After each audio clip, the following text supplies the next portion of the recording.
നമ്മുടെ കഴിഞ്ഞ വീഡിയോ വിദേശ പഠനവുമായി ബന്ധപ്പെട്ട വിദ്യാർത്ഥികൾക്കുള്ള സംശയങ്ങൾ ദൂരീകരിക്കാനുള്ളതായിരുന്നു.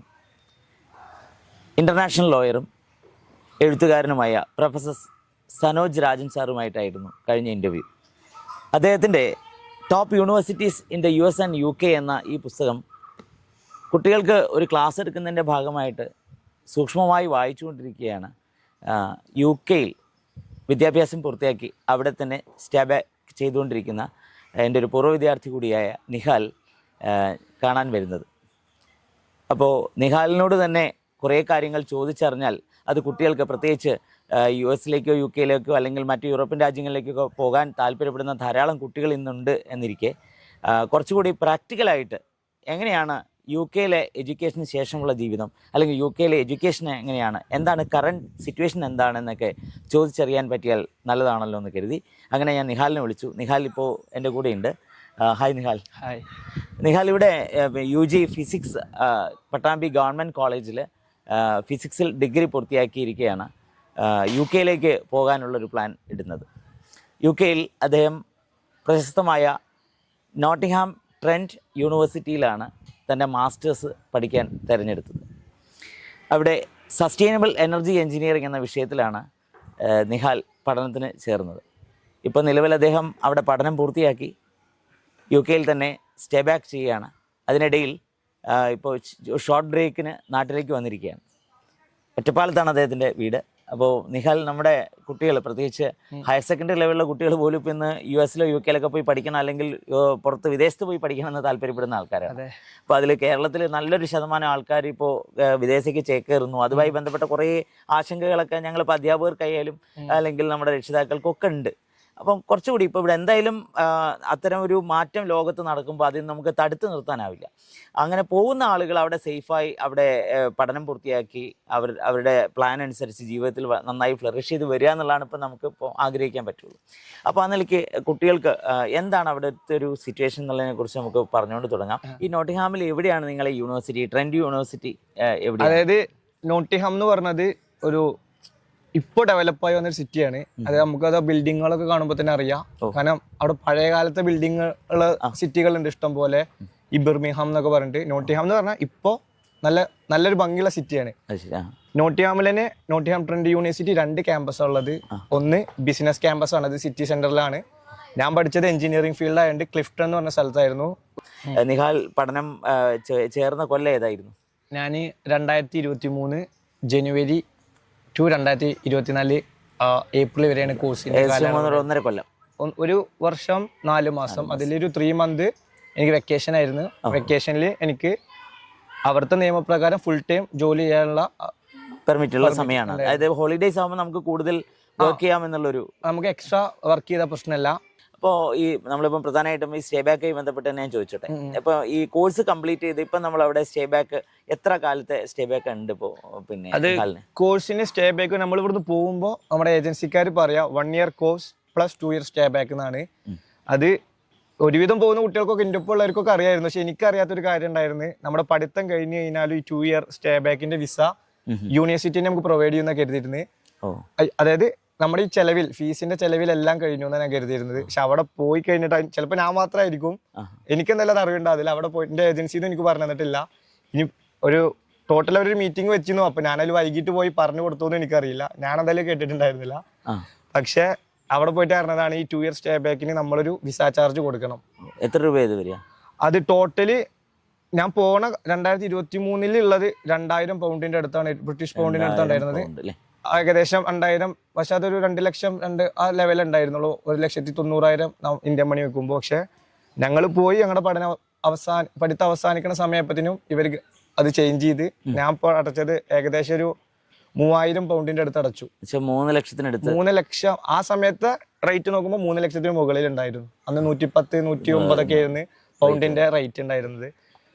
അപ്പോൾ 3000 പൗണ്ട് അടുത്തായി. അതിൽ നമ്മൾ പഠനം കഴിഞ്ഞിട്ട് അവിടെ സ്റ്റേ ബാക്ക് ചെയ്യാനുള്ള ഒരു ആപ്ലിക്കേഷൻ കൊടുക്കുന്നതിന്റെ ഭാഗമായിട്ട് ഈ ഫീസ് അവിടെ അടച്ചിട്ടാണ് നമുക്ക് അവിടെ പഠനം കഴിഞ്ഞ് നമുക്ക് 2 ഇയർ അവിടെ നിൽക്കും. പഠനം കഴിഞ്ഞാലും നമുക്കൊരു 3 മന്ത് എക്സ്ട്രാ ഉണ്ടായിരിക്കും. അതായത് നമുക്ക് ഏതെങ്കിലും പേപ്പർ പോയിട്ടുണ്ടെങ്കിൽ എഴുതിയെടുക്കാനോ അല്ലെങ്കിൽ അങ്ങനെയുള്ള സൗകര്യം ചെയ്തു തരും. അല്ല നമുക്ക് ഇത്രയും വലിയ ഹ്യൂജ് എമൗണ്ട് കണ്ടുപിടിക്കാനുള്ള ഒരു സമയം പോലെ 3 മന്ത് നമുക്ക് വിസ എന്തായാലും ഉണ്ടായിരിക്കും. പഠിത്തപ്പോൾ ഏപ്രിൽ വരെ എനിക്ക് എൻ്റെ അക്കാദമിക് ഇയർ ഉണ്ടായിരുന്നു. എനിക്ക് ഓഗസ്റ്റ് വരെ വിസ ഉണ്ടായിരുന്നു. ആ ഈ ഓഗസ്റ്റ് ഒരു ഡേറ്റ് അവർ തരും, അതിന്റെ മുന്നേ ഞാനിത് അപ്ലൈ ചെയ്താൽ മതി. അപ്പോൾ എനിക്ക് റെഫറൻസ് നമ്പർ കിട്ടും ഒരു 1 വീക്കിനുള്ളിലോ ചിലപ്പോൾ 3 വീക്സ് ആയിരിക്കും. അത് ഡിപ്പെൻസ് ആണ്. നമ്മൾ ഈ ഓഗസ്റ്റ് വരെ കാത്തിരിക്കാതെ നമ്മൾ ഏപ്രിൽ പഠനം കഴിഞ്ഞ് നമുക്ക് ഫണ്ടൊക്കെ റെഡി ആയിട്ടുണ്ടെങ്കിൽ നമ്മളപ്പത്തിന് ഇതിന് കൊടുത്തു. എൻ്റെ ഫ്രണ്ട് അങ്ങനെ ചെയ്തിട്ട് അവനക്ക് പെട്ടെന്ന് അവനക്കാണ് ആദ്യമായിട്ട് അവിടെ പെട്ടെന്ന് ഞങ്ങളുടെ ഒരു ഗ്യാങ്ങിൽ അവർക്കാണ് ആദ്യം കിട്ടിയത്. അപ്പോൾ അവ ആദ്യം കൊടുത്തപ്പോൾ തന്നെ 1 വീക്ക് 2 വീക്സിലാണ് കിട്ടിയത്. നമ്മൾ വൈകുന്തോറും അപ്ലിക്കേഷൻസ് കൂടി വരുമ്പോൾ ഇതിന്റെ പ്രോസസ്സ് ഡിലേ വരും. പക്ഷെ നമുക്ക് അവിടെ നിൽക്കുന്നതിനോ ഇതിനോ അവിടെ ജോലി ചെയ്യുന്നതിന് പ്രശ്നമില്ല. നമുക്ക് റെഫറൻസ് നമ്പർ മെയിൽ വരും. ആ റെഫറൻസ് നമ്പർ ഉപയോഗിച്ചാൽ നമുക്ക് അവിടെ വർക്ക് ചെയ്യാം. ഈ 3 മാസം വീട്ടിലിരിക്കേണ്ട ആവശ്യമൊന്നുമില്ല. വിസ എല്ലാം പറഞ്ഞിട്ട് നമുക്ക് എല്ലാം ഈക്വൽ തന്നെ ആയിരിക്കും. ഒരു റെഫറൻസ് നമ്പർ കിട്ടിയാൽ മതി. പിന്നെ പേപ്പർ കിട്ടണം. നമുക്കത് ഒരു 2 വീക്സിലൊക്കെ മാക്സിമം എല്ലാവരും ഏകദേശം ആ ടൈം ആകുമ്പോൾ അപ്ലൈ ചെയ്യും. നമ്മൾ ഫണ്ട് എവിടെന്നെങ്കിലൊക്കെ റോൾ ചെയ്തിട്ട് അത് അയക്കും. ഇപ്പൊ നമ്മൾ ഈ അടയ്ക്കുന്ന ഒരു 3 ലക്ഷത്തില് എന്തൊക്കെ ചാർജുകളാണ് ഉൾപ്പെടുന്നത്? അതിൽ ഒന്ന് ചെറിയ എന്തൊരു എമൗണ്ട് ആണ്. 3 ലക്ഷം വെക്കുമ്പോൾ നമുക്ക് ചെറിയൊരു എമൗണ്ട് ആണ് നമ്മുടെ വിസ അവിടെ നിൽക്കേണ്ട 2 ഇയർ വിസക്ക് ഫീസിന് വരുന്നുള്ളൂ. ബാക്കി അവിടെ പോണതൊക്കെ നമ്മളെ ഹോസ്പിറ്റൽ, ഒരു ഇൻഷുറൻസ് കാര്യങ്ങൾ, ഹെൽത്ത് ഇൻഷുറൻസ്, NHS ഫീ, അങ്ങനെ NHS പറഞ്ഞാൽ അവിടുത്തെ ഹോസ്പിറ്റൽസിന്റെ അതിനെ പറയുന്ന പേരാണ്. ഗവൺമെന്റിന്റെ അണ്ടറിലുള്ള ഹോസ്പിറ്റൽസ് ഒക്കെ അവർ NHSന്റെ അണ്ടറിലാന്നാ പറയുക. NHSന്റെ പ്രത്യേകതയും കൂടി ഉണ്ട്. NHSൽ പോവുക അല്ലെങ്കിൽ GP എടുക്കുക എന്നാണ് അവിടെ പറയുക, അപ്പോയിന്റ്മെന്റ്. അവിടെ പോകുന്നവർക്ക് ഇപ്പൊ നമ്മൾ തന്നെ നമ്മുടെ കുട്ടികൾക്കൊക്കെ കുറെ പ്രശ്നങ്ങൾ ഉണ്ടായിരിക്കും. ഈ അലർജി അങ്ങനെ കുറെ അവർക്ക് പെട്ടെന്ന് അസുഖം വരുന്ന ഇവർക്കൊക്കെ ഇതൊരു വലിയ ബുദ്ധിമുട്ടാണ്. കാരണം അവിടെ ഹോസ്പിറ്റലിൽ പോവുക, ഒരു അപ്പോയിന്റ്മെന്റ് കിട്ടുക എന്ന് പറഞ്ഞു കഴിഞ്ഞാൽ അത് അത്രയും ബുദ്ധിമുട്ടാണ്. ഇവിടുത്തെ നമ്മളെ നാട്ടിലെ മാതിരി നമ്മുടെ നാട്ടിൽ പോലെ വയ്യ പറഞ്ഞാൽ വേ വണ്ടി എടുത്ത് കൊണ്ടുപോയാലൊന്നും നടക്കില്ല. നമ്മൾ ആദ്യം അവരെ വിളിക്കണം. ഡോക്ടറെ അല്ല, ഇവരെ GP നമ്പർ വിളിക്കുക. കാരണം ഇതൊക്കെ നമ്മൾ ഫസ്റ്റ് പോയ പാടെ ചെയ്യുന്ന കുറച്ച് കാര്യങ്ങളാണ്. ഈ GPയിൽ രജിസ്റ്റർ ചെയ്യുക. GP പറഞ്ഞാൽ നമ്മുടെ അടുത്ത് എവിടെയായിരുന്നോ ഇടയ്ക്ക് ചില സ്ഥലത്ത് ഉണ്ടായിരിക്കും അടുത്ത് തന്നെ. അപ്പൊ ഞാനൊക്കെ എന്റെ GP എന്റെ കോളേജിൽ തന്നെ രജിസ്റ്റർ ചെയ്തത്. അപ്പോൾ എന്തായാലും കോളേജിൽ പോകുന്നതുകൊണ്ട് നമ്മൾ അപ്പോൾ നമുക്ക് എന്തെങ്കിലും അസുഖവും കാര്യങ്ങൾ വന്നു കഴിഞ്ഞാൽ നമ്മൾ ആദ്യം അവരെ വിളിക്കണം. അവർ ഫോണൊക്കെ പെട്ടെന്ന് എടുക്കും. എന്നിട്ട് അവർക്ക് പറഞ്ഞു കൊടുക്കണം. പരമാവധി അവർ അപ്പോയിന്റ്മെന്റ് തരാതെ നോക്കും. അവര് നമ്മൾ അത്രയും വയ്യ പറഞ്ഞാൽ അവര് പറയാ മാക്സിമം പാരസെറ്റമോൾ കഴിക്കാനാ പറയാ. അപ്പോ അവർക്ക് പരമാവധി ഒരു കോണ്ടാക്ട് കുറക്കും. കാരണം ഞാൻ അവിടെ ബുദ്ധിമുട്ട് അനുഭവിച്ച ആളാണ്. എനിക്ക് അവിടെ പോയിട്ട് ചിക്കൻ പോക്സ് അനുഭവപ്പെട്ട ഒരാളാണ്. അതിൽ എന്റെ വെക്കേഷൻ സമയത്തായതുകൊണ്ട് എന്റെ ക്ലാസ് ഒന്നും മിസ്സായില്ല. പക്ഷെ ക്ലാസ്സിനേക്കാൾ നമ്മളെ സാധാരണ എല്ലാവരും അവിടെ പോകുന്നത് മാനേജ് ചെയ്യണ്ടല്ല. പക്ഷെ എന്റെ ഫ്രണ്ട്സ് സഹായിച്ചു. കാരണം നമുക്കറിയാം ഇവിടെ ചിക്കൻ പോക്സ് ഒക്കെ വന്നതിനെ വീട്ടുകാരാണ് നമ്മളെ നോക്കുക. ഇതിപ്പോ എല്ലാരും ജോലി ഉണ്ട്, കാര്യങ്ങളുണ്ട്, പഠിത്തമുണ്ട്. പക്ഷെ അതിൻ്റെ ഇടയിൽ അവരെന്നെ നോക്കി. എന്നിട്ട് ഇന്ത്യൻ്റെ ഒരു ഫ്രണ്ടിനും കിട്ടി, ഒരാൾക്കും കൂടി കിട്ടി. അവരെ ഞങ്ങളും നോക്കി. ഇത്തരം ചില പ്രായോഗികമായ കാര്യങ്ങൾ നമ്മൾ നേരത്തെ അറിഞ്ഞിരിക്കുക. കാരണം പലപ്പോഴും ഒരു മനുഷ്യന്റെ ബേസിക്കായ പ്രോബ്ലം ആണല്ലോ ഹെൽത്ത് ഇഷ്യൂ ഉണ്ടായിക്കഴിഞ്ഞാൽ മാനേജ് ചെയ്യുക എന്നുള്ളത്. ഞാനവിടെ പോയ സമയത്ത് അവിടെ ബസ് പാസ് എന്ന് പറഞ്ഞൊരു ഇതുണ്ടായിരുന്നു. 50 പൗണ്ടാണ് ഒരു മന്ത്ലി സ്റ്റുഡൻറ് പാസ് വരുന്നത്. 50 പൗണ്ട് പറഞ്ഞാൽ ഇവിടുത്തെ ഒരു ഏകദേശം 5000 രൂപയുടെ അടുത്തായി. 50 പൗണ്ട് കൊടുത്താൽ നോട്ടിഹാം സിറ്റി സെന്ററിൽ കൂടെ പോകുന്ന എല്ലാ ബസ്സിലേക്കും, അതായത് അവരുടെ ബസ് ഉണ്ടായിരിക്കും, NCTX എന്നാണ് അവിടുത്തെ പേര്, സിറ്റി ട്രാൻസ്പോർട്ട് എന്തോ അങ്ങനെയാണ്. അതിൽ നമുക്ക് ഇത് ടാപ്പ് ചെയ്ത് കഴിഞ്ഞാൽ ഈ കാർഡ് QR നമുക്ക് അപ്ഡേറ്റ് ആയിക്കൊണ്ടേയിരിക്കും. ഓരോ ദിവസം ഓരോ QR ആയിരിക്കും. അത് സ്കാൻ ചെയ്ത് കഴിഞ്ഞാൽ നമുക്ക് ഫ്രീ ആണ്. അപ്പോൾ ഒരുവിധം കുട്ടികളൊക്കെ 50 പൗണ്ട് കൊടുത്ത് അത് ടിക്കറ്റ് എടുത്താൽ പിന്നെ നമുക്ക് ട്രാൻസ്പോർട്ട് നോക്കണ്ട. നേരത്തെ മുൻകൂട്ടി അറിയാത്തൊരു കാര്യമാണ് ഈ 3 ലക്ഷത്തോളം പിന്നീട് അവിടെ ഫീസ് കൊടുക്കേണ്ടി വന്നത്. അപ്പോൾ അങ്ങനെ മൊത്തത്തിൽ നമ്മുടെ പഠനത്തിന് വലിയൊരു ചിലവ് വന്നിട്ടുണ്ട്. വീണ്ടും അവിടെ സ്റ്റേ ബാക്കിന് വീണ്ടും ഒരു ഫീസ് അടയ്ക്കേണ്ടി വന്നിട്ടുണ്ട്. അപ്പോൾ അങ്ങനെ നോക്കുകയാണെങ്കിൽ നമുക്ക് കിട്ടുന്നൊരു ഇനി അങ്ങോട്ടുള്ള ഒരു വർക്കിംഗ് അവർ ഉണ്ടല്ലോ, നമുക്ക് അവിടെ നിൽക്കാനുള്ള ഒരു എത്രത്തോളം നമുക്ക് ആ 2 കൊല്ലം കൊണ്ട് നമുക്കിത് ഏൺ ചെയ്യാൻ പറ്റും, നമുക്കത് തിരിച്ചു പിടിക്കാൻ പറ്റും. ഇതെല്ലാവർക്കും മനസ്സിലുള്ള ഒരു കാര്യമായിരിക്കും. കാരണം ഇത്തരം രാജ്യങ്ങളിലേക്ക് പോകുന്ന എല്ലാവരുടെയും മനസ്സിലെന്ന് വെച്ച് കഴിഞ്ഞാൽ അവിടെ ചെലവഴിക്കുന്ന തുകയേക്കാൾ നമുക്ക് സമ്പാദിക്കാൻ കൂടി പറ്റും, ഒപ്പം ഒരു ഡിഗ്രി കൂടി കിട്ടുന്നുള്ള ഒരു വലിയൊരു അട്രാക്ഷനിലാണ് ഒരു പരിധി വരെ ആൾക്കാർ പോണത്. വേറൊരു കൂട്ടർ അവിടെ തന്നെ തുടർന്ന് PR എടുത്ത് നിൽക്കണം എന്നുള്ളതാണ്. അപ്പോൾ ആ നിലയ്ക്കാണ് ഞാൻ നിഹാലിനോട് ചോദിക്കുന്നത്. അപ്പോൾ ഒരു എത്രത്തോളം നമുക്കത് എളുപ്പമാണ് ഈ 2 കൊല്ലം കൊണ്ട് തിരിച്ചു പിടിക്കാൻ പറ്റുമോ? 2 കൊല്ലത്തിന് മുന്നേ നമ്മൾ പഠിക്കുമ്പോൾ തന്നെ നമ്മളിപ്പോൾ ഞാനൊരു ജനുവരിയിൽ എത്തിക്കഴിഞ്ഞാൽ എനിക്ക് ജോലി കിട്ടിയത് ഒരു ഫെബ്രുവരി പകുതി ആകുമ്പോഴാണ്. അപ്പോൾ എല്ലാവരും ശ്രദ്ധിക്കണം, എല്ലാവരും അങ്ങോട്ടാണ് UK എന്ന് പറഞ്ഞിട്ടാണ് പോകും. എല്ലാവരും വിചാരം പോയ പാടെ നമുക്ക് അവിടെ ജോലി കിട്ടുന്നതാണ്. അതൊരിക്കലും സാധ്യമല്ല. നമ്മൾ അത്രയും ലക്കി ആയവർ മാത്രമേ നമുക്ക് അങ്ങനെ ജോലി കിട്ടുള്ളൂ.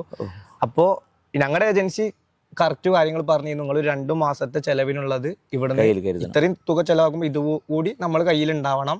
കാരണം നമുക്ക് ഇവിടെ തന്നെ ഈ ഇന്റർനാഷണൽ കാർഡ്സ് ഒക്കെ കിട്ടും, റോബിൻഹുഡ് എന്നൊക്കെ, യൂണിയൻ മണി, അങ്ങനെ അവരൊക്കെ നമുക്കൊരു കാർഡ് തരും അവിടെ പോയിട്ട് ടാപ്പ് ചെയ്യാൻ പറ്റുന്നത്. അപ്പൊ ഞാൻ 2 മാസം 1 ലക്ഷം രൂപ ഒരു ആവറേജ് 50,000 ഓരോ മാസത്തേക്ക് ഇത് കൊണ്ടുപോയിരുന്നു. പിന്നെ അവിടെ പോയി ജോലി, എൻ്റെ ഒരു ഫ്രണ്ട് 6 മാസം കഴിഞ്ഞിട്ട് ജോലി കിട്ടാത്തവരുണ്ട്. കാരണം ഞാൻ പറഞ്ഞു നോട്ടിംഗ്ഹാം ഞങ്ങൾ ഔട്ടർ ലണ്ടനാണ്. ലണ്ടനിൽ ജോലി സാധ്യത കൂടുതലാണ്, പക്ഷെ എക്സ്പെൻസ് കൂടുതലാണ്. അപ്പോൾ ഒരുവിധ ആൾക്കാരൊക്കെ ചിലവർ ആ ഒരു ലണ്ടൻ ചൂസ് ചെയ്യാൻ സാധ്യത കമ്മിയാണ്. നമ്മൾ ആ ഭംഗി മാത്രമേ ഉള്ളൂ. ലണ്ടന്റെ തെരുവുകൾ പറഞ്ഞാൽ അത്രയും തിരക്ക് പിടിച്ചൊരു തെരുവാണ്. അപ്പോൾ ഫുൾ ബിസി ലൈഫ് പോലെയാണ്, പ്രോപ്പർ ബിസിയാണ്. ആൾക്കാരെല്ലാം ഓടുകയായിരിക്കും ടൈമിന്. പണത്തിന് കൂടി ഒരു പണത്തിനേക്കാളും അവർ മുൻകൂട്ടം കൊടുക്കുന്നത് ടൈമിനാണ്. കാരണം അവർക്ക് അത് കഴിഞ്ഞിട്ടാണ് അടുത്തതിന് പോകാൻ വേണ്ടിയിട്ട്. അതിലെ ലണ്ടൻ ട്രാൻസ്പോർട്ട് കാര്യങ്ങളൊക്കെ വേറെയാണ്, അതിനുള്ള സൗകര്യം അവിടെ ഉണ്ട്. പക്ഷെ ഔട്ടർ വരുമ്പോൾ എന്താ പറഞ്ഞു കഴിഞ്ഞാൽ ജോലി വളരെ ബുദ്ധിമുട്ടാണ് കിട്ടാൻ. കാരണം കുറവാണ്, ആൾക്കാർ കമ്മിയാണ്, പോപ്പുലേഷൻ. അപ്പൊ അതിനനുസരിച്ചുള്ള സ്ഥാപനങ്ങളാണ് അവിടെ ഉണ്ടാവുള്ളൂ. അപ്പൊ ജോലി സാധ്യത കുറച്ച് കമ്മിയാണ്. അപ്പൊ നമ്മള് പിന്നെ 20 മണിക്കൂർ നമുക്ക് ജോലി ചെയ്യാൻ പറ്റുള്ളൂ സ്റ്റുഡൻസ് ആയിരിക്കുമ്പോൾ. 20 മണിക്കൂർ വെച്ച് ഞാൻ പോയപ്പോൾ 11 പൗണ്ടാണ് അവിടെ പെർ ഹവർ ഉണ്ടായിരുന്നത്. വയസ്സനുസരിച്ചാണ് ഞാൻ ചെന്നിട്ട് എനിക്ക് 20 വയസ്സാകുമ്പോഴാണ്. അപ്പോൾ എനിക്ക് 9.50 pence ആണ് ഫസ്റ്റ് എൻ്റെ സാലറി സ്ലിപ്പിൽ വന്നത്. 21 വയസ്സായതിനു ശേഷം ബേസിക് പേ ആയിരുന്നു അവിടുത്തെ നിയമം ഉണ്ടായിരുന്നത്. അപ്പോൾ പിന്നെ എനിക്ക് 10-18 അങ്ങനെ എന്തോ എമൗണ്ട് ആയി. അപ്പോൾ നമ്മളവിടെ ഒരു മാസം പ്രോപ്പറായിട്ട് 20 hour വീക്കിൽ വർക്ക് ചെയ്യുന്ന ഒരാൾക്ക് മാക്സിമം നേടാൻ പറ്റുന്ന 800 പൗണ്ട് 850 പൗണ്ടാവും. നാട്ടിലൊരു 85,000 രൂപയുടെ അടുത്ത്. അതിൽ നമ്മൾ പകുതിയിലധികം അവിടെ സ്പെൻഡ് ചെയ്തേ പറ്റുള്ളൂ. സാധാരണ പോലെ ജീവിക്കുക, അടിച്ചു പൊളിച്ച് ജീവിക്കാനല്ല, സാധാരണ ജീവിതത്തിന് നമ്മളൊരു പകുതിയിലധികം അവിടെ സ്പെൻഡ് ചെയ്യണം. ബാക്കി നമുക്കൊരു 300 പൗണ്ടൊക്കെ എനിക്ക് സേവ് ചെയ്യാൻ പറ്റിയിരുന്നു. അവിടെ ഞാൻ നാട്ടിലേക്ക് അയക്കാൻ പറ്റിയിരുന്നു എനിക്ക്.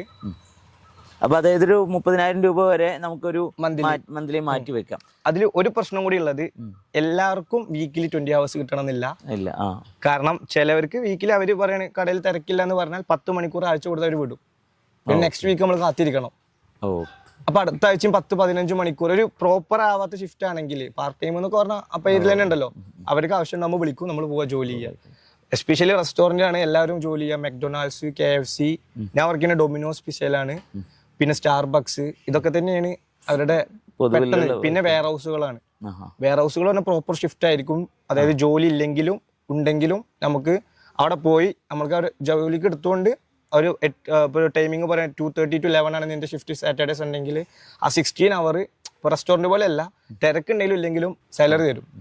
അതിനൊരു ബുദ്ധിമുട്ടില്ല. കാരണം നമ്മുടെ കോൺട്രാക്ട് അങ്ങനെയാണ്.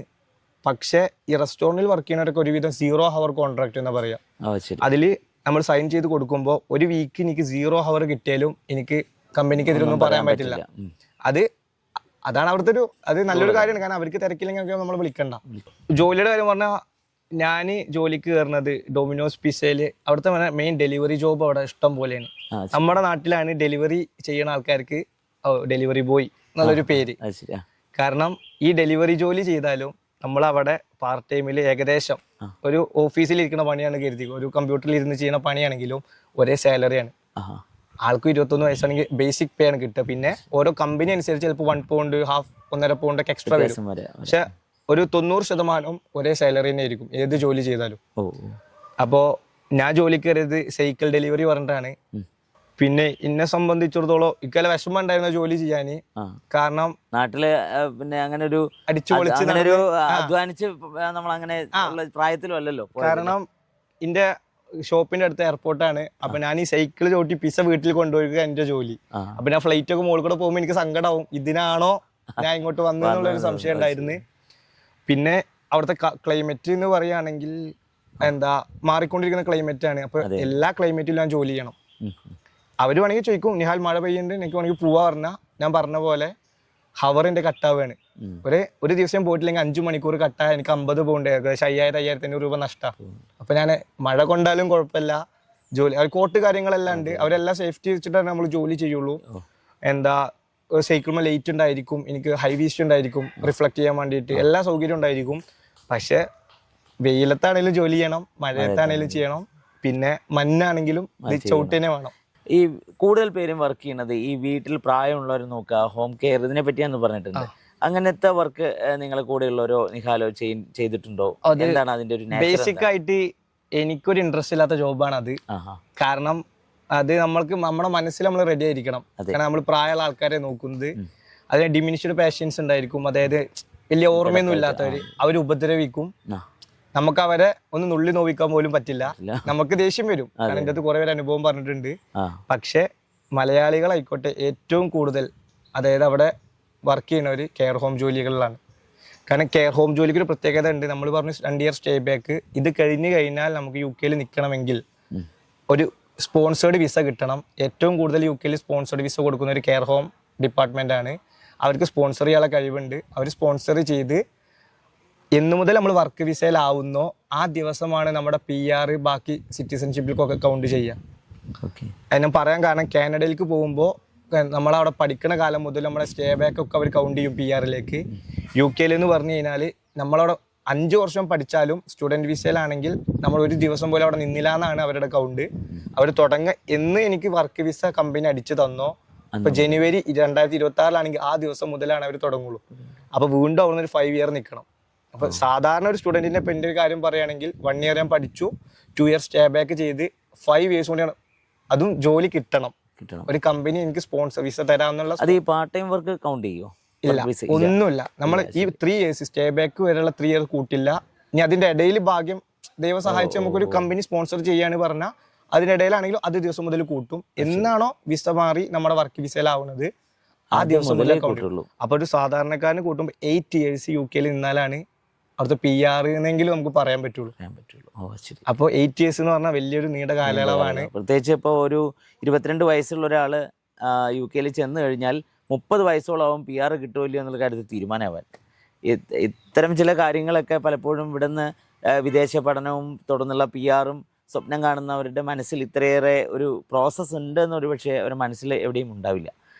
അതാണ് നമുക്ക് ഈ ഫസ്റ്റ് ഹാൻഡ് ഇൻഫർമേഷൻ അഥവാ നേരിട്ട് അനുഭവിച്ച ആൾക്കാരിൽ നമ്മൾ കാര്യങ്ങൾ ചോദിച്ചറിയുമ്പോൾ ഉണ്ടാകുന്നൊരു മെച്ചം അതാണ്.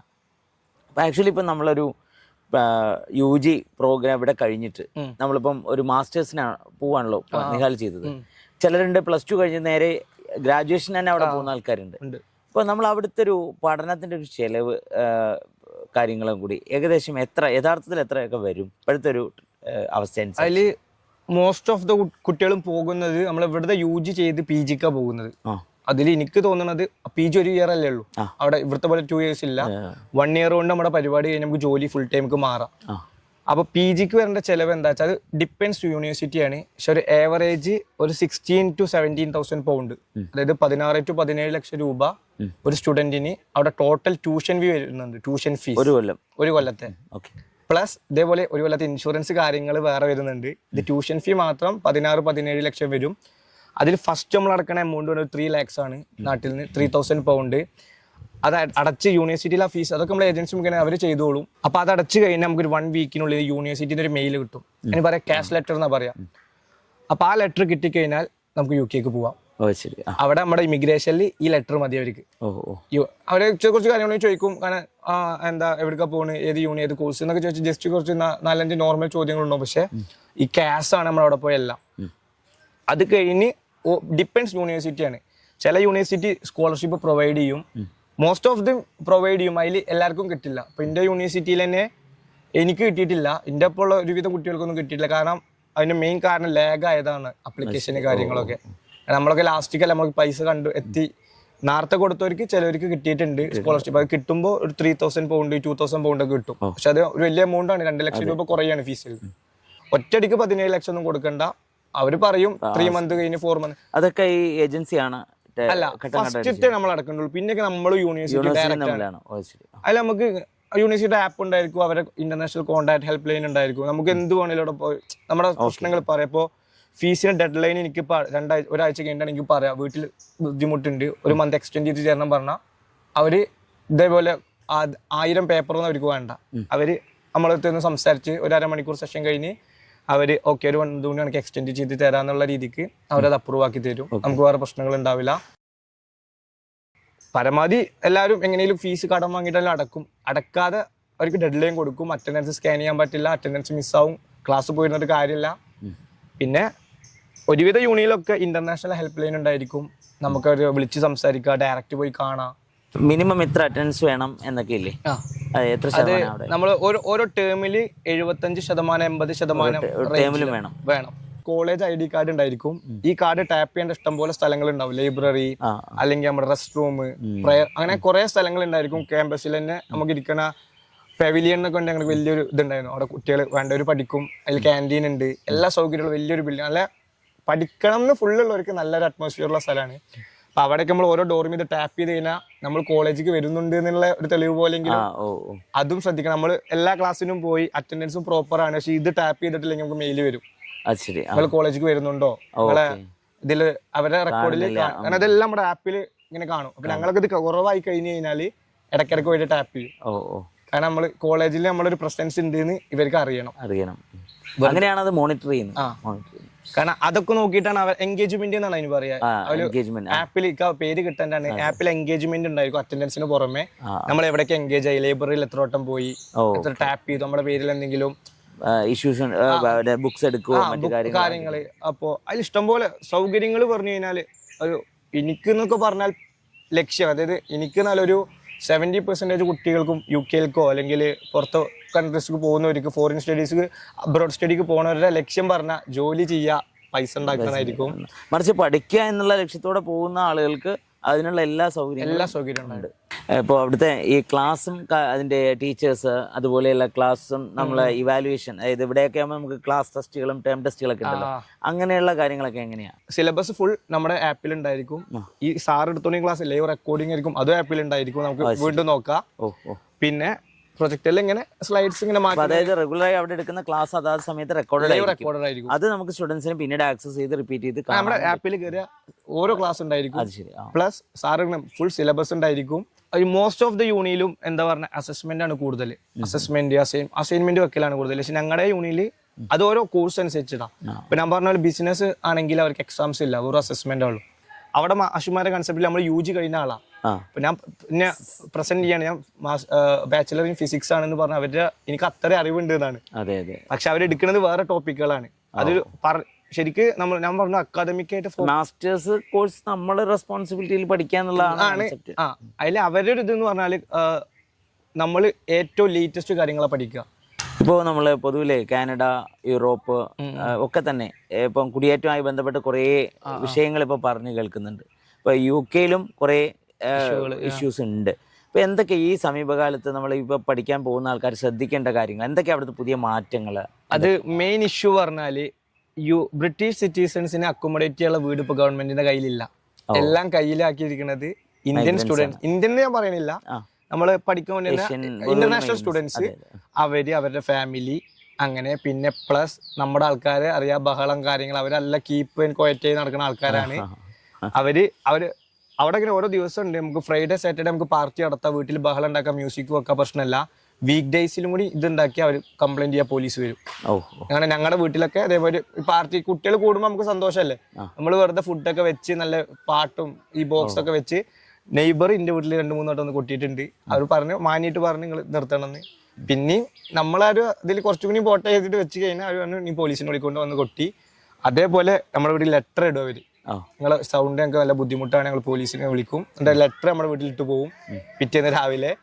അങ്ങനെ കുറച്ച് കേസുകളുണ്ട്. അതൊക്കെയാണ് അവിടുത്തെ മെയിൻ പ്രശ്നങ്ങൾ. അതുകൊണ്ട് ഇപ്പോൾ ഇവരെ പുതിയ നിയമങ്ങൾ എന്താ വെച്ചാൽ, പണ്ട് നമ്മൾ പഠിക്കാൻ പോകുമ്പോൾ നമ്മുടെ വൈഫുണ്ടോ അല്ലെങ്കിൽ നമുക്ക് കുട്ടികളുണ്ടോ ഇവരൊക്കെ നമുക്ക് ഒരാളുടെ വിസയിൽ തന്നെ കൊണ്ടുപോകാന്നു. ഇപ്പോൾ ഞാൻ ഇപ്പോൾ മാരീഡ് ആണെങ്കിൽ എനിക്കൊരു കുട്ടിയൊക്കെ ഉണ്ടെങ്കിൽ എനിക്ക് പഠിക്കാൻ പോവാ, ആ പഠിക്കാൻ പോകണ വിസയിൽ എൻ്റെ വൈഫിനെ കൊണ്ടുപോവാ, കുട്ടീനെ കൊണ്ടുപോവാ. പക്ഷെ പ്രശ്നം എന്താ വെച്ചാൽ പഠിത്തം കഴിയണവരെ വലിയ പ്രശ്നമൊന്നുമില്ല, ചെറിയ ഇൻഷുറൻസ് മാത്രം അടച്ചാൽ മതി ഇവർക്ക്. പിന്നെ ഈ സ്റ്റേ ബാക്ക് ഉണ്ടല്ലോ അത് ഇവർക്ക് കൊടുക്കാം. പക്ഷെ പെർ പേഴ്സൺ ഈ 3000 വെച്ച് കൊടുക്കണം. ഇപ്പൊ ഞാൻ വൈഫ് കുട്ടി ഉണ്ടെങ്കിൽ 9000 പൗണ്ട്, ഏകദേശം 9 ലക്ഷം രൂപ കൊടുത്താലാണ് ഞങ്ങൾക്ക് 3 ആൾക്കവിടെ 2 ഇയർ നിൽക്കാൻ പറ്റുള്ളൂ. പക്ഷെ അതിന്റെ ബെനിഫിറ്റ് പറഞ്ഞാൽ നമ്മുടെ സ്പോഴ്സുമായിട്ട് ആരാണല്ലോ അവർക്ക് അവിടെ ജോലി ചെയ്യാം. പക്ഷെ കുട്ടി ഉണ്ടെങ്കിൽ അവിടെ വളരെ ബുദ്ധിമുട്ടാണ്. ഇനി പോകുന്നവർക്ക് ഫാമിലി ആയിട്ടൊക്കെ പോകണം. ഇനിയിപ്പോൾ എന്തായാലും നടക്കില്ല. ഇപ്പൊ അവർ നിയമം മാറ്റി പഠിക്കാൻ പോണ ആൾക്ക് മാത്രം പോവാ, അതാ പറ്റുള്ളൂ. ഞാൻ പഠിക്കാൻ പോണേ എനിക്ക് മാത്രം. പക്ഷെ ഇപ്പൊ അവിടെ ഉള്ളവർ അനുഭവിക്കുന്ന കുറച്ച് ബുദ്ധിമുട്ട് എന്താ വെച്ചാൽ, കുട്ടി ഉണ്ടെങ്കിൽ കുട്ടീനെ നമ്മൾ ഒറ്റക്കാക്കി വീട്ടിൽ പോകാൻ പറ്റില്ല. കുട്ടിക്ക് സ്പെഷ്യലായിട്ട് റൂം വേണം. ഞാൻ പറഞ്ഞു നമ്മളെല്ലാവരും റെന്റ് ഷെയർ ചെയ്യാൻ വേണ്ടിയിട്ട് ഇവിടേക്ക് നമ്മൾ ചെറിയ മക്കളൊക്കെ ഒപ്പം കടത്തുവരും, അത് പറ്റില്ല. അതായാലും കംപ്ലൈന്റ് ചെയ്ത പോലീസ് വരും, പ്രശ്നമാണ്. കുട്ടിക്ക് സ്പെഷ്യൽ ആയിട്ടുള്ള റൂം, കുട്ടീനെ കാറിൽ കയറ്റുമ്പോൾ സ്പെഷ്യലൈസ്ഡ് സീറ്റ് ഉണ്ടല്ലോ, ഫ്രണ്ടിൽ ഇരുത്താൻ പറ്റില്ല എത്ര ഉയരമുള്ള കുട്ടീനെ.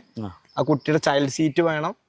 അങ്ങനെ കുട്ടികളെ ഒറ്റക്കാക്കി പോകാൻ പറ്റില്ല, അങ്ങനെ കുറെ ബുദ്ധിമുട്ടുകൾ കാര്യങ്ങളുണ്ട്. അത് നമ്മുടെ ഒരു ഫാമിലി എല്ലാ സ്വാതന്ത്ര്യങ്ങളും ഉണ്ട്, പക്ഷെ അതേസമയം നമ്മുടെ പേഴ്സണലി നമുക്ക് തോന്നിയ പോലെ നമ്മുടെ വീട്ടിൽ ചെയ്യാൻ പറ്റില്ല. അല്ല, അത് വളരെ ബുദ്ധിമുട്ടാണ്. അവിടെ അവർ സമ്മതിക്കില്ല.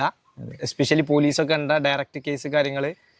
മാറ്റങ്ങൾ വന്നത് ഇപ്പൊ ഈ സ്പൗസ് വിസ പോലുള്ള കാര്യങ്ങളിൽ മാറ്റം. അതുകൊണ്ട് ഇപ്പൊ ഒരു പണ്ടെന്നൊക്കെ പറഞ്ഞാൽ അത്രയും കുട്ടികൾ വന്നിരുന്നു. കാരണം നമ്മൾ ഈ ഏജന്റുമാരുണ്ടാവില്ല, അവരെന്നെ പറയും എന്ത് റൂമില്ല കാര്യങ്ങളില്ല ബുദ്ധിമുട്ടാണ്. പക്ഷെ ഇപ്പോ കുട്ടികൾ കമ്മിയായിട്ടുണ്ട്. അതിന്റെ മെയിൻ ഇഷ്യൂ അവർക്ക് കാര്യമല്ല, മറ്റേത് വൈഫിനെ അല്ലെങ്കിൽ ഹസ്ബൻഡിനെ കൊണ്ടുവരിക, അവർ രണ്ടുപേർക്ക് വർക്ക് ചെയ്യാം. സ്റ്റുഡന്റ് ആയിരിക്കും നമുക്ക് പാർട്ട് ടൈം, മറ്റൊരാൾക്ക് ഫുൾ ടൈം ചെയ്യാം. അപ്പൊ ഒരാളുടെ സാലറി സേവിങ്സൊക്കെ വെക്കുക, ഒരാളുടെ എക്സ്പെൻസൊക്കെ വെച്ച് കഴിഞ്ഞാൽ പിന്നെയും കുറച്ച് സേവ് ചെയ്യാം. ഓക്കെ, അങ്ങനെയാണ് അവിടെ ഉള്ളവരൊക്കെ. ഒരുവിധ ആൾക്കാരൊക്കെ ഇപ്പൊ നമ്മുടെ പരിചയക്കാരൊക്കെ അങ്ങനെയുള്ള ആൾക്കാരാണ്. പക്ഷെ ഇപ്പൊ അത് നടക്കില്ല. അതാണ് പുതിയൊരു പ്രധാന മാറ്റം. ബുദ്ധിമുട്ടാണ്. ഇനി നമ്മളിപ്പോ നമ്മുടെ വരാനിരിക്കുന്ന ആൾക്കാരോട് ഒരു ഉപദേശം കൊടുക്കുകയാണെങ്കിൽ അവിടെ വന്നാൽ ശ്രദ്ധിക്കേണ്ട പ്രധാനപ്പെട്ട കാര്യങ്ങൾ ഒന്ന് ചുരുക്കി പറയാം. അത് മെയിൻ ആയിട്ട് പറയണെങ്കിൽ നമ്മള് നമ്മുടെ അക്കോമഡേഷൻ വളരെ ഒരു എന്താ വെച്ചാൽ നമ്മൾ ശ്രദ്ധിക്കേണ്ട കാര്യമാണ്. അപ്പോൾ നമ്മൾ ചെയ്യേണ്ടത് എന്താ വെച്ചാൽ ഇവിടെ നിന്ന് തന്നെ അക്കോമഡേഷൻ ബുക്ക് ചെയ്തിട്ടാ പോവുക. കാരണം നമ്മളവിടെ ഒരുവിധം എല്ലാവരും ലണ്ടൻ ഹീത്രോ എയർപോർട്ടിലേക്കായിരിക്കും പോവുക. അവിടുന്ന് സ്ട്രെയിറ്റ് പോകേണ്ട ഒരു സ്ഥലം നമുക്ക് അറിയണം. നമ്മളിപ്പോൾ ഞാൻ നോട്ടിഹാമിലേക്ക് എന്ന് പറഞ്ഞിട്ട് കാര്യമല്ല. എവിടെയാണ് അതിൽ മെയിൻ ആയിട്ട് അവിടെ ഉപയോഗിക്കുന്നതാണ് പോസ്റ്റ് കോഡ്. നമ്മൾ ഈ 6795 എന്ന് പറയുന്ന പോസ്റ്റ് കോഡ് നമുക്കൊരു വിലല്ല, പക്ഷെ അവിടെ കറക്റ്റ് പോസ്റ്റ് കോഡ് ഇട്ട് കഴിഞ്ഞാൽ നമ്മൾ വീടിന് ഉമ്മറത്തെത്തും. ഒരു 4-5-6 വീടുകൾക്കാവും ഒരു പോസ്റ്റ് കോഡ് ഉണ്ടാവും. അപ്പൊ ആ ലൊക്കേഷനിലേക്ക് എത്തും. അപ്പൊ നമുക്കൊരു പ്രോപ്പർ വീട് വേണം അവിടെ പോകുമ്പോൾ പറയാൻ, ഇത് ഇന്ന വീട്ടിലേക്കാണ് ഞാൻ പോകുന്നത്. അപ്പോൾ മലയാളി ഏജന്റുമാരുണ്ട് വീട് എടുത്തിരുന്നത്, ഏജൻസി മുഖേന വീട് കിട്ടും. അപ്പം ശ്രദ്ധിക്കേണ്ട കാര്യം, നമ്മൾ പൈസ ഒക്കെ അയച്ചു കൊടുക്കണ മുന്നേ നമുക്ക് കൺഫേം ആക്കണം. അവിടെ ആരെങ്കിലും വിളിച്ച് സഹായിച്ചിട്ടോ എങ്ങനെയും വേറെ അവിടുത്തെ ഒരാളെ കണ്ടുപിടിച്ച് ഇങ്ങനെ ഒരു വീടുണ്ടോ, അവിടെ സൗകര്യങ്ങളുണ്ടോ, ഫർണിഷ്ഡ് ആണോ. കാരണം അങ്ങനെ കുറെ പേര് പറ്റിക്കപ്പെട്ടിട്ടുണ്ട്. ഇന്റെ തന്നെ ഒരു 400 പൗണ്ട് ഫസ്റ്റ് മന്ത് ഞാൻ പോയ ജനുവരി മന്തിൽ തന്നെ നഷ്ടപ്പെട്ടിട്ടുണ്ട്.